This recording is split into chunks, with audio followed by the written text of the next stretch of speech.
Buenos días, aquí Augusto Townsend, curador principal de Comité, con las noticias de hoy jueves 10 de octubre del 2024. El podcast de hoy llega con el auspicio de la Fundación Crossland, cuyo compromiso con el desarrollo del Perú se da a través de la educación, brindando oportunidades educativas para la construcción de una sociedad más informada y más próspera.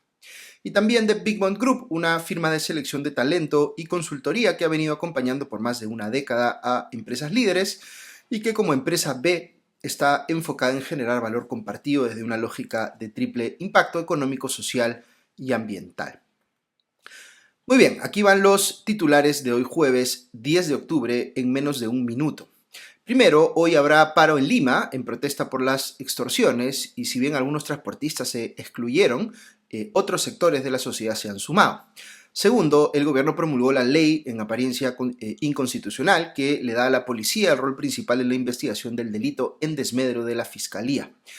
Tercera, el Congreso aprobó cambios en la ley de procedimientos constitucionales que lo benefician en el proceso competencial que hoy sigue contra la Junta Nacional de Justicia. Cuarto, la Autoridad Nacional de Control del Ministerio Público suspendió por 6 meses a Marita Barreto, la coordinadora de FICOP. Y quinto, ya se cumplió un mes desde que la estatal Petroperú está sin directorio. Ahora sí, vamos con el análisis de las noticias. Aquí la primera. Hoy se realizará un paro de transportistas en Lima, que será acatado, digamos, por otros gremios de la capital también. Si bien el paro se venía, entre comillas, desinflando un poco por las desavenencias entre gremios o empresas de transportistas, algunas de las cuales habían sido convencidas por el gobierno para que se mantuvieran al margen de la protesta, porque están en apariencia negociando beneficios puntuales. Lo que ha ocurrido al final del día es que otros sectores de la sociedad se han plegado a esta manifestación que cuestiona al gobierno por no estar haciendo lo suficiente para controlar el desborde de la criminalidad, particularmente en lo que se refiere a las extorsiones.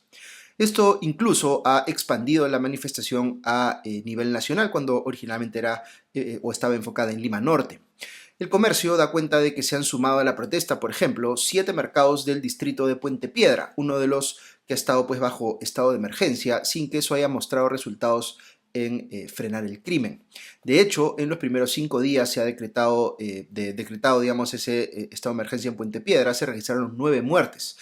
El diario cita a la representante del mercado de Huamantanga, Catherine Gómez, quien señala, abro comillas, todos estamos siendo extorsionados, ya no sabemos más qué hacer, a un comerciante ya lo han matado, a muchos les están haciendo seguimientos, les amedrentan con los hijos, tenemos comerciantes que se han tenido que esconder, vivimos con miedo, cierra comillas.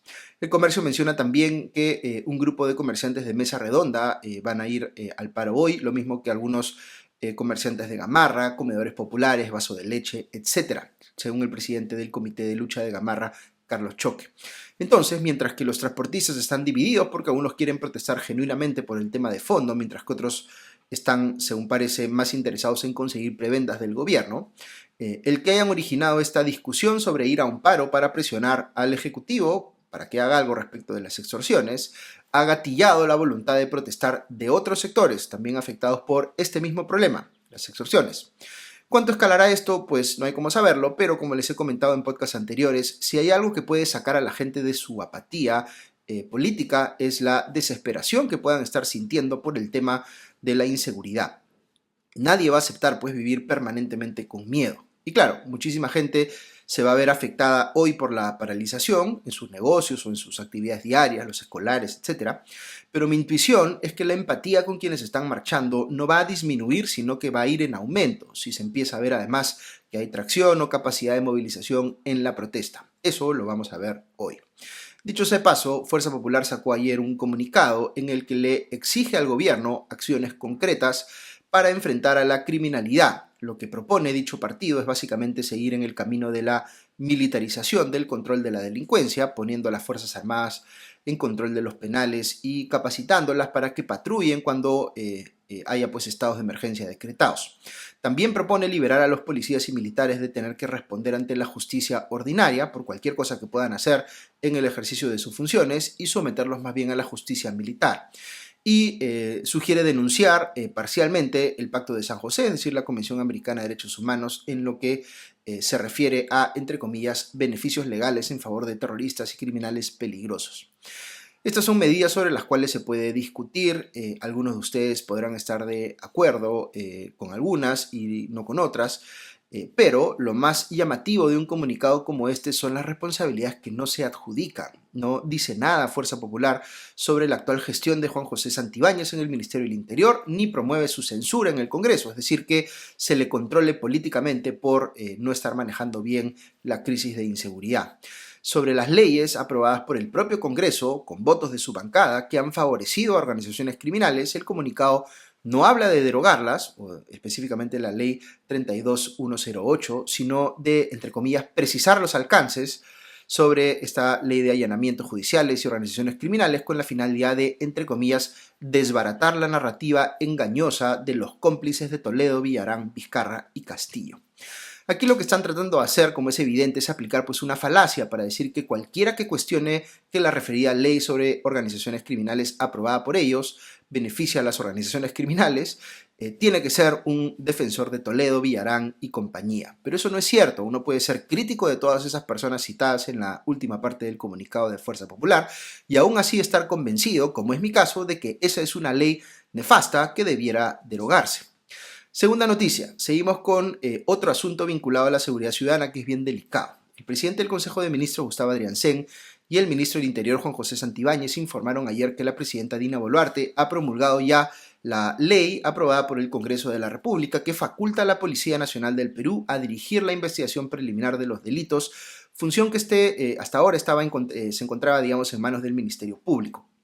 La norma que modifica el Código Procesal Penal dice de forma textual, abro comillas, la policía tiene a su cargo la investigación preliminar del delito y en tal sentido realiza las diligencias que por su naturaleza correspondan a dicha competencia de conformidad con sus leyes y reglamentos, cierro comillas. Como se recuerda, esta iniciativa fue aprobada en segunda votación en el Congreso hace un mes con 80 votos a favor, 30 en contra y 6 abstenciones.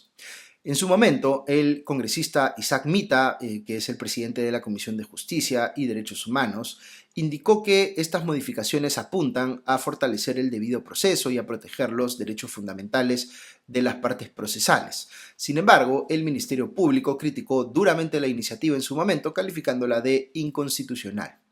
De acuerdo con el comunicado que sacó el Ministerio Público, esta modificación viola flagrantemente el inciso 4 del artículo 159 de la Constitución, que señala de forma explícita que corresponde al Ministerio Público, abro comillas, conducir desde su inicio la investigación del delito, cierro comillas. De la misma forma, la Constitución indica que, abro comillas, la Policía Nacional está obligada a cumplir los mandatos del Ministerio Público en el ámbito de su función, cierro comillas.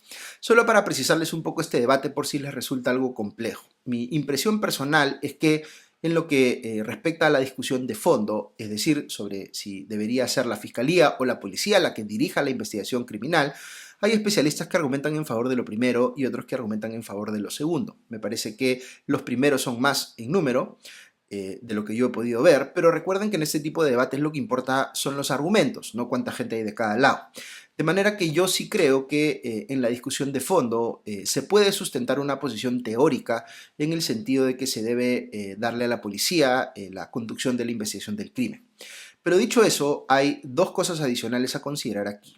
Una es netamente legal, vale decir que la Constitución es muy clara en darle esa función al Ministerio Público, de manera que lo que ha aprobado el Congreso aquí y luego promulgado el Ejecutivo es una iniciativa que pretende cambiar la Constitución con una ley. Eso jurídicamente no se puede hacer y solamente por ese detalle toda esta reforma debería caerse si es que el Tribunal Constitucional pues fuera a hacer bien su trabajo, más allá de lo que piense uno sobre el tema de fondo.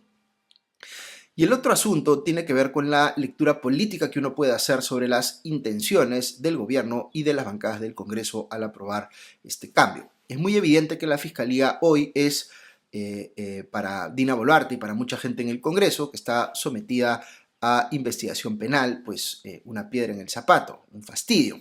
Pero lo que sí controla el gobierno y por extensión sus aliados en el Congreso es a la policía, que es parte del Poder Ejecutivo. Entonces, aun cuando uno crea que deba pasar la responsabilidad principal de la investigación criminal de la Fiscalía a la policía, porque esto es teóricamente algo que uno considera correcto, igual hay que considerar que las motivaciones detrás de este cambio pueden ser subalternas, es decir, hacer pensar que eso es lo que se quiere, cuando en realidad lo que están buscando el gobierno y el Congreso es sacarse de encima a la Fiscalía. Tercera noticia, esta es otra cosa grave que viene del Congreso. aprobó ayer el Parlamento, tras un pedido de reconsideración, un paquete de cambios al Código Procesal Constitucional, que son cambios que son bien cuestionables, y les voy a explicar por qué de manera más sencilla que pueda, porque es un asunto legal complejo, pero van a ver que en el fondo es fácil de entender. El Congreso está de un tiempo a esta parte embarcado pues, en un proceso para sacarse de encima todos los controles que pueda para ir acumulando pues, más poder. Uno de los frentes en los que ha buscado hacer esto es el del Tribunal Constitucional, que debiera ser el principal control sobre el Congreso en lo que respecta a exigir que las leyes sean pues, coherentes con la Constitución. No solo ha logrado el Congreso elegir a todos los miembros del TC, lo que nunca debiera pasar de un plumazo, pero ha pasado, lamentablemente, pensando en perfiles que sirvan a sus intereses y sean en la práctica, no voy a decir todos, pero sí varios que están ahí, funcionales a esta agenda de acumulación de poder que tiene el Congreso.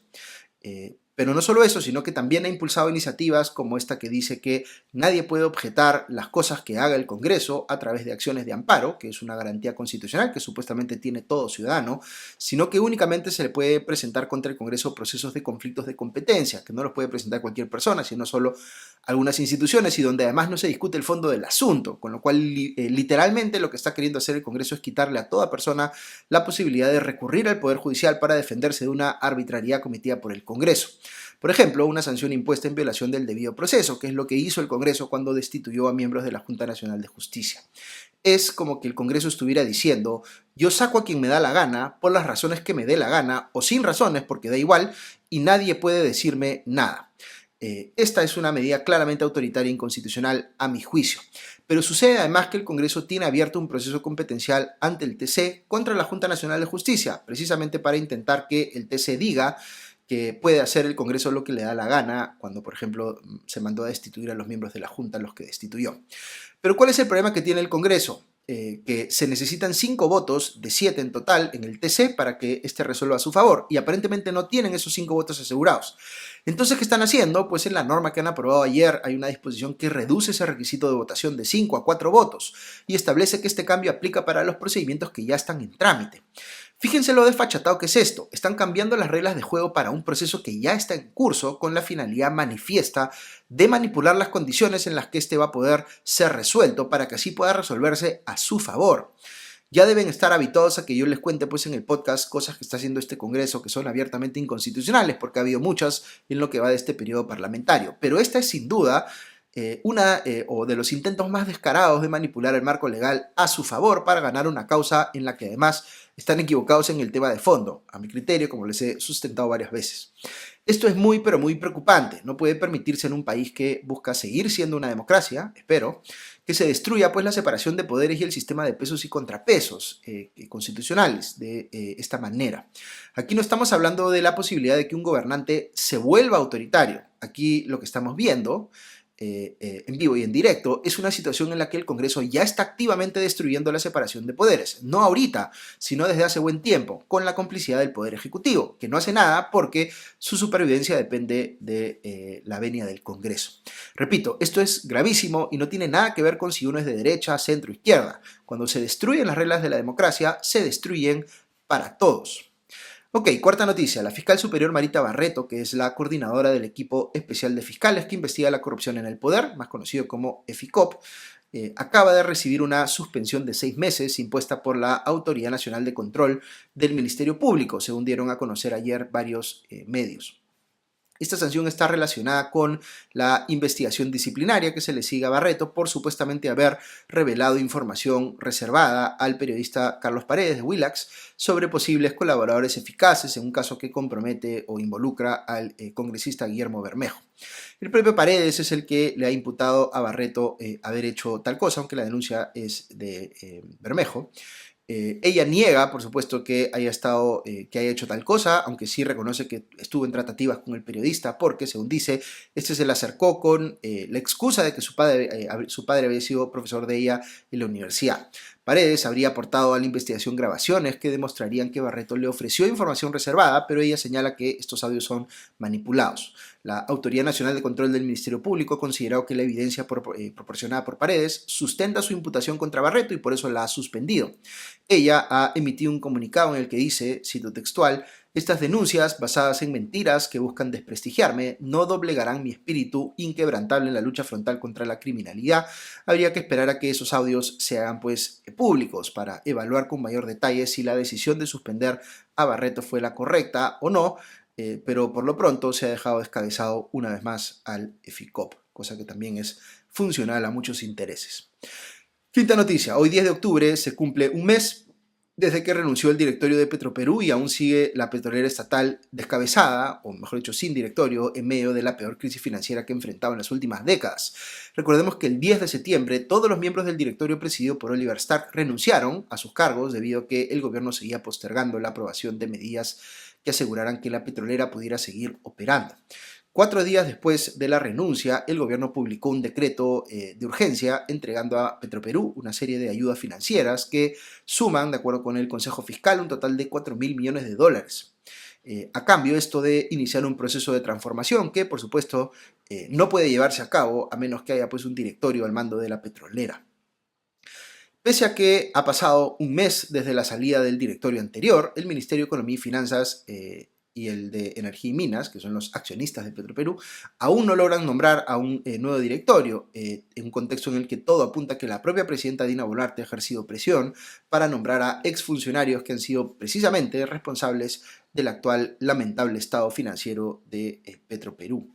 Otro puesto que cumple hoy un mes vacante, insólitamente, es el del Viceministerio de Hacienda, luego de la renuncia de Betty Sotelo al cargo hace poco. Esto preocupa porque se está llevando a cabo el debate en el Congreso del Presupuesto del 2025, cuyo diseño e implementación es responsabilidad de este viceministerio. Y hablando de manejo fiscal, no quiero dejar de mencionar el comunicado que ha publicado ayer el Consejo Fiscal, el ente formado por reconocidos economistas que se encarga de monitorear que el MEF esté manejando de manera adecuada los recursos públicos, que ha afirmado este comunicado que el Consejo Fiscal está profundamente preocupado por la gestión de la política fiscal en este momento, porque se está permitiendo que se deterioren las fortalezas fiscales del Perú, que le ha costado al país mucho construir. El Consejo destaca riesgos para la sostenibilidad fiscal, como la aprobación de una reforma de pensiones sin que se haya hecho un análisis técnico adecuado de cuál va a ser su costo, el continuo apoyo financiero a Petroperú sin que exista una estrategia para que la petrolera deje de demandar recursos públicos, el creciente endeudamiento de la Municipalidad Metropolitana de Lima y la pérdida de margen de maniobra del MEF que le impide evitar que el gasto público aumente por las iniciativas legislativas, las demandas de los gobiernos regionales y municipales, así como por las decisiones del Ejecutivo en un contexto en el que los ingresos del Estado peruano más bien están disminuyendo, es decir, como argumentando que el MEF ha perdido la capacidad de ponerle pare a todas estas cosas. Muy bien, recuerden que el comité es un esfuerzo que busca explicar a diario las noticias más importantes de manera rigurosa, sin sensacionalismo y sin dueños de la verdad, para que tengamos una ciudadanía mejor informada. Si nos escuchas desde las cuentas de comité en las redes sociales, dale seguir, cliquea me gusta y comparte nuestros contenidos para que podamos llegar a más gente. Muchas gracias nuevamente a nuestros auspiciadores, la Fundación Crossland y Big Mont Group, y a nuestros suscriptores, por supuesto, que también nos ayudan con sus aportes a que sigamos haciendo esto que nos gusta e ir amplificando nuestro impacto. Si quieres apoyar nuestro trabajo, siempre puedes entrar a la página web www.comitedelectura.pe y adquirir una suscripción, y de esa manera nos ayudas a que podamos seguir informando de manera rigurosa y sin dueños de la verdad. Muy bien, nos encontramos mañana. Que tengan un buen día.